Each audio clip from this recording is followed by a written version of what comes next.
നമസ്കാരം. ഇന്ത്യക്ക് 12 ദിവസങ്ങൾക്ക് മുൻപ് അഹമ്മദാബാദിലുണ്ടായ വിമാനാപകടത്തിൽ മരണപ്പെട്ട പുല്ലാട് സ്വദേശിയായ രഞ്ജിത ജി ഗോപകുമാറിൻ്റെ അല്ലെങ്കിൽ ജി നായരുടെ മൃതദേഹം ഇന്ന് അവരുടെ വീട്ടിലെത്തിച്ച് സംസ്കരിച്ചിരിക്കുകയാണ്. സംസ്കാര ചടങ്ങിന് മുന്നോടിയായിട്ട് അവർ പഠിച്ച ശ്രീ വിവേകാനന്ദ സ്കൂൾ പൊല്ലാട് രാവിലെ 10 മണി മുതൽ പൊതുദർശനം വെച്ചിരുന്നു. ഉച്ചയ്ക്ക് ശേഷമുള്ള സമയങ്ങളിൽ അമ്മയ്ക്കും മക്കൾക്കും വേണ്ടി മാറ്റിവെച്ച് അവരുടെ സ്വകാര്യതയിലേക്ക് മറ്റാരും ചെല്ലണ്ട എന്നുള്ളൊരു തീർച്ചപ്പെടുത്തൽ ആ നാട്ടുകാരും ബന്ധുക്കളും എടുത്തിരുന്നു. അപാലവൃദ്ധം ജനങ്ങൾ അവിടെ ഒഴുകിയെത്തി അവർക്ക് വേണ്ട അന്തിമോപചാരം അർപ്പിച്ചുപോയി. പക്ഷെ ഇവിടെ നമ്മൾ ആ കുഞ്ഞുങ്ങൾ രണ്ടുപേരും ചോദിച്ച ഒരു ചോദ്യമുണ്ട്. അമ്മയുടെ മുഖം ഒരു നേരമെങ്കിലും കാണാൻ കഴിയുമെന്ന് പ്രതീക്ഷിച്ചിരുന്നു ഇന്ദുചൂടനും ഇതികയും എന്നാണ് നമ്മൾ അറിയുന്നതും മനസ്സിലാക്കുന്നതും. അവരുടെ മുഖത്തു നിന്നും ആ ദുഃഖം നമുക്ക് അറിയാൻ സാധിക്കുന്നുണ്ട്. അവർ പ്രതീക്ഷയോടെ കാത്തിരുന്നത് ചേതനയേറ്റ നമ്മുടെ അമ്മയുടെ മൃതദേഹത്തിൽ ഒരു അന്ത്യചുംബനം നൽകാൻ സാധിക്കും എന്നുള്ളതാണ്. പക്ഷേ എല്ലാവർക്കും അറിയാം, വിമാന ദുരന്തങ്ങൾ എന്ന് പറയുന്നത് മഹാദുരന്തമാണെന്നും ആ ദുരന്തത്തിന് ശേഷം ലഭിക്കുന്ന അല്ലെങ്കിൽ ലഭിച്ചേക്കാവുന്ന മൃതദേഹം എങ്ങനെയായിരിക്കുമെന്നും നമുക്കെല്ലാവർക്കും അറിയാം. ആ ബോധത്തോടു കൂടിയാണ് മുതിർന്നവർ നിൽക്കുമ്പോഴും ഇന്ദുചൂടനും അവളുടെ അനുജത്തിയായി ഇതികയ്ക്കും അതിനെപ്പറ്റി അറിയില്ലായിരുന്നു. അമ്മയുടെ ശിരസിൻ്റെ ഭാഗത്ത് ഒരു ഫോട്ടോ മാത്രമാണ് ആ കുഞ്ഞുങ്ങൾക്ക് കാണാൻ സാധിച്ചത്. അമ്മയുടെ ചിരിച്ച മുഖം അഹമ്മദാബാദിലേക്ക് അല്ലെങ്കിൽ UK യാത്ര തിരിക്കുന്ന സമയത്ത് ഉണ്ടായിരുന്നത് മാത്രമാണ് ഇനി എന്നും ആ കുഞ്ഞുങ്ങൾക്ക് ഒരു ഓർമ്മയായി മുൻപിൽ ഉള്ളത് എന്നുള്ളതാണ് സത്യം. ഇവിടെ നമ്മൾ ഓർക്കേണ്ടതായ മറ്റു ചില കാര്യങ്ങൾ കൂടിയുണ്ട്. ഈ പറഞ്ഞ രഞ്ജിതയുടെ ഭർത്താവ് അല്ലെങ്കിൽ കൊച്ചുമോൾ എന്ന് സ്നേഹപൂർവ്വം നാട്ടുകാർ വിളിക്കുന്ന, അയലത്തുകാർ വിളിക്കുന്ന, വീട്ടുകാർ വിളിക്കുന്ന രഞ്ജിതയുടെ ഭർത്താവ് അവരുടെ തന്നെ ഒരു സഹോദരൻ്റെ ഭാര്യയുടെ സഹോദരന്മാരിൽ ഒരാളായിരുന്നു എന്നാണ് പുറത്ത് അറിയാൻ സാധിക്കുന്നത്. എന്ന് വെച്ചാൽ വീട്ടുകാർക്ക് നേരത്തെ തൊട്ട് അറിയാവുന്ന ഒരു ആൾ ആയിരുന്നു അവരുടെ ഭർത്താവ് എന്നുള്ള വിവരമാണ് ഏറ്റവും അവസാനമായി പുറത്തറിയുന്ന ഒരു കാര്യം. അഹമ്മദാബാദിലേക്ക് DNA ടെസ്റ്റിന് പോയ സഹോദരൻ്റെ അളിയൻ എന്ന രീതിയിലാണ് അവിടെ നിന്ന് ഇപ്പോൾ ലഭിച്ച വാർത്ത. മറ്റൊരു കാര്യം കൂടി അറിയാൻ സാധിച്ചത്, നമ്മളൊക്കെ തന്നെ ആ മനുഷ്യനെ അയാൾ അവിടെ കയറിയില്ലല്ലോ എന്നൊക്കെ പറഞ്ഞിരുന്നു. പക്ഷേ അയാൾ അവിടെ വരികയും കുഞ്ഞുങ്ങളെ ആശ്വസിപ്പിക്കുകയും ഒക്കെ ചെയ്തതായിട്ടാണ് ഇപ്പോൾ ഏറ്റവും അവസാനം അറിയാൻ സാധിച്ചത്. 2 സഹോദരന്മാരുടെ അനുജത്തി എന്ന നിലയിലാണ് കൊച്ചുമോൾ എന്ന രീതിയിൽ അവളെ വിളിച്ചു വളർത്തി വന്നുകൊണ്ടിരുന്നത്. ഒരു തരത്തിലും മുൻപോട്ട് പോകാൻ സാധിക്കാത്ത ദാമ്പത്യ ജീവിതത്തിന് അറുതി വരുത്താനുള്ള കാരണം തന്നെ പലതാവാം. അതിലൊന്ന് അയാളുടെ മദ്യപാനമാണ്.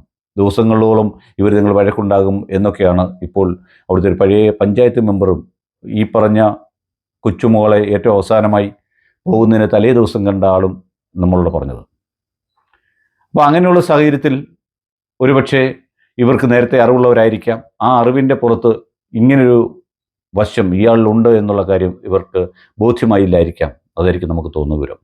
അതിനുശേഷം അവരുടെ ഭർത്താവ് അവിടെ വന്നിട്ടുണ്ടോ, ഇന്നത്തെ ദിവസം വന്നിട്ടുണ്ടോ എന്നുള്ള കാര്യങ്ങളിലൊന്നും തന്നെ വ്യക്തമായൊരു മറുപടി ഒരാളിൽ നിന്നും ലഭിച്ചിട്ടില്ല. ആ മെമ്പർ അദ്ദേഹത്തിൻ്റെ പഴയകാല അദ്ദേഹത്തിന് കിട്ടിയ അറിവനുസരിച്ച് അദ്ദേഹം പറഞ്ഞത് സീറ്റ് നമ്പർ 15-നും 29-നും ഇടയിലുള്ള സീറ്റിലിരുന്നവർക്കാണ് കൂടുതൽ ആൾക്കാർ കത്തിയമർന്നത്. കാരണം ആ ഭാഗത്താണ് വിമാനത്തിൻ്റെ ഇന്ധനം നിറയ്ക്കുന്ന ടാങ്ക് ഉണ്ടായിരുന്നത്. അത് സ്വാഭാവികമായി അദ്ദേഹം പറഞ്ഞത് ശരിയായ ഒരു കാര്യമാണ്. അതുകൊണ്ടാണ് DNA ആദ്യം മാച്ചാവാതെ കിട്ടുകയും പിന്നെ അമ്മ തുളസിയുടെ DNA അത് സാമ്യപ്പെടുകയും ചെയ്തത് എന്നാണ് ഏറ്റവും അവസാനമായി നമുക്ക് അറിയാൻ സാധിച്ചതും. അതാണ് സത്യസന്ധമായൊരു കാര്യവും. അവരുടെ വിവാഹത്തെപ്പറ്റി ചിലർ പറയുന്നു പ്രണയവിവാഹമായിരുന്നു, മറ്റു ചിലർ പറഞ്ഞ നല്ല അറേഞ്ച്ഡ് മാരേജ് ആയിരുന്നു. ഇനി പ്രണയവിവാഹമായാലും അറേഞ്ച്ഡ് മാരേജ് അല്ല, പ്രണയത്തിന് ശേഷമുള്ള അറേഞ്ച്ഡ് പോലും ഒരു സ്ത്രീക്ക് ലഭിക്കാവുന്നതിൽ വെച്ച് ഏറ്റവും വലിയ കടുത്ത ശിക്ഷയാണ് ഈ സ്ത്രീക്ക്, ഈ രഞ്ജിതയ്ക്ക് അവളുടെ ഭർത്താവ് കൊടുത്തതെന്ന് വേണം പറയാൻ.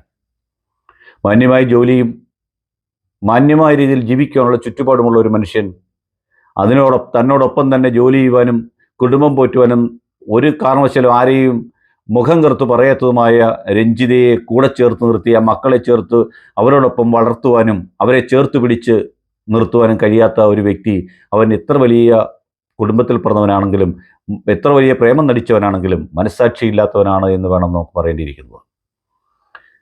അവരുടെ വീട്ടുകാർ യാതൊരു കാരണവശാലും കുഞ്ഞുങ്ങളെ അയാൾക്ക് വിട്ടുകൊടുക്കും എന്ന് തോന്നുന്നില്ല. അവർക്ക് അവരുടേതായ ചില കാര്യങ്ങൾ ആ കുഞ്ഞുങ്ങളുടെ കാര്യത്തിലുണ്ട്. മാത്രവുമല്ല, ആ നാട്ടിലെ ഓരോ വ്യക്തികളുമായി അടുത്ത ബന്ധം ഈ അമ്മയ്ക്കും ഈ മകൾക്കും ഉണ്ടായിരുന്നു. അവർ ഓരോ കാര്യങ്ങളും ആ നാട്ടുകാരോട് ആലോചിച്ചിട്ടാണ് ചെയ്തുകൊണ്ടിരുന്നത്.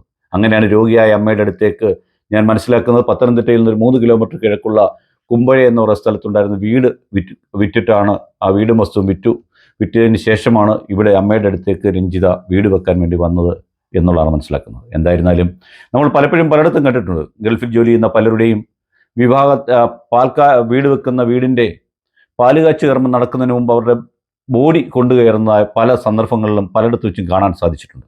അതിലേറെ ദുഃഖമുണ്ടാക്കുന്ന ഒരു കാര്യം, അതൊക്കെ പ്രായമായവരൊന്നായിരുന്നു, ഇതൊക്കെ അതിലേറെ ദുഃഖമുണ്ടാക്കുന്ന ഒരു വിഷയമാണ് ഇന്ന് ഇവിടെ നമുക്ക് പത്തനംതിട്ട ജില്ലയിൽ കാണാൻ സാധിച്ചത്. കൂടുതലായി ഒന്നും തന്നെ പറഞ്ഞ് ആ മരിച്ച യുവതിയോട് അനാദരവ് കാണിക്കുവാനോ അവരെ അപമാനിക്കുവാനോ ഞാൻ മുതിരുന്നില്ല എന്നുള്ളതാണ് സത്യം. അങ്ങനെ മുതിരേണ്ടതായ ഒരു കാര്യവും അവരുടെ ജീവിതത്തിൽ അവരായിട്ട് ഉണ്ടാക്കിയിട്ടില്ല എന്നുള്ളതാണ് സത്യം. അവരുടെ ജീവിതത്തിൽ ഉണ്ടായിട്ടുള്ള എല്ലാ കാര്യങ്ങൾക്കും തകർച്ചയ്ക്കും കാരണക്കാരൻ അവരുടെ ഭർത്താവ് തന്നെയാണ്. ഭാര്യയ്ക്ക് പരമാവധി പറയാനേ സാധിക്കുകയുള്ളൂ, പക്ഷേ അത് ചെയ്യേണ്ടത് ഭർത്താവാണ്. ഒരു ചൊല്ലുണ്ട്, കടമ നിർവഹിക്കാൻ പുരുഷനെ പ്രേരിപ്പിക്കുകയാണ് സ്ത്രീക്ക് അവനോട് ചെയ്യാവുന്ന ഏറ്റവും നല്ല കാര്യം. എന്തായാലും തനിക്ക് യാതൊരു പരിചയമില്ലാത്ത രോഗികളെപ്പോലും ചിരിച്ച മുഖത്തോടുകൂടി ആരെ കണ്ടാലും അവരോട് ചിരിച്ച് സൗമ്യമായി സംസാരിക്കുന്ന രഞ്ജിത എന്ന് വന്ന സ്ത്രീ പല പ്രാവശ്യം ഇയാളോട് ഞാൻ മുൻപിൽ പറഞ്ഞ ആ ആപ്തവാക്യം പറഞ്ഞിട്ടുണ്ടാവും, താങ്കളുടെ കടമ നിർവഹിക്കുമെന്ന് പല പ്രാവശ്യം ആവശ്യപ്പെട്ടിട്ടുണ്ടായിരിക്കും. ആ കടമ നിർവഹിക്കുവാൻ അയാൾക്ക് സാധിക്കാത്തതാണ് ഈ ദുരന്തങ്ങൾക്കെല്ലാം കാരണം എന്ന് നമ്മൾ കൂട്ടിച്ചേർക്കേണ്ടിയിരിക്കുന്നു. രഞ്ജിതയ്ക്ക് കിട്ടുന്ന പണത്തെ അവരുടെ മക്കളുടെ അക്കൗണ്ടിലിടണം എന്നൊക്കെ ഓരോരുത്തരും പല വീഡിയോയുടെ അടിയിലും വന്ന് പറയുന്നുണ്ട്. അങ്ങനെ തന്നെയാകും, അങ്ങനെ തന്നെ ചെയ്യാൻ പാടുള്ളൂ. അവരുടേതായ രീതിയിൽ അവർക്ക് ആവശ്യമാകുന്ന രീതിയിൽ അവർ മേജറാവുന്ന സമയത്തേക്ക് കിട്ടാവുന്ന രീതിയിലാണ് കാര്യങ്ങൾ ചെയ്യുന്നത്. എന്തായിരുന്നാലും ആ വീട്ടിലെ ഒരു മുറി ടൈലറ്റ് അമ്മയ്ക്കും മക്കൾക്കും വേണ്ടി ഞാൻ വരുന്നതിന് മുമ്പ് ശരിയാക്കി കൊടുക്കണമെന്ന് പറഞ്ഞ കോൺട്രാക്ടറുടെ മുഖവും നമ്മൾ ഓർക്കണം. അയാൾ അതുപോലെ ദുഃഖത്തിലാണ് ഈ പറഞ്ഞ കൊച്ചുമോളെ പറ്റി നമ്മളോട് സംസാരിക്കുന്നത്. പറയാനാണെങ്കിൽ ദിവസങ്ങളോളം പറയാൻ പറ്റുന്ന വ്യക്തി വൈഭവത്തിൻ്റെ ഉടമയായിരുന്നു ഈ രഞ്ജിത എന്ന് പറയേണ്ടിയിരിക്കുന്നു.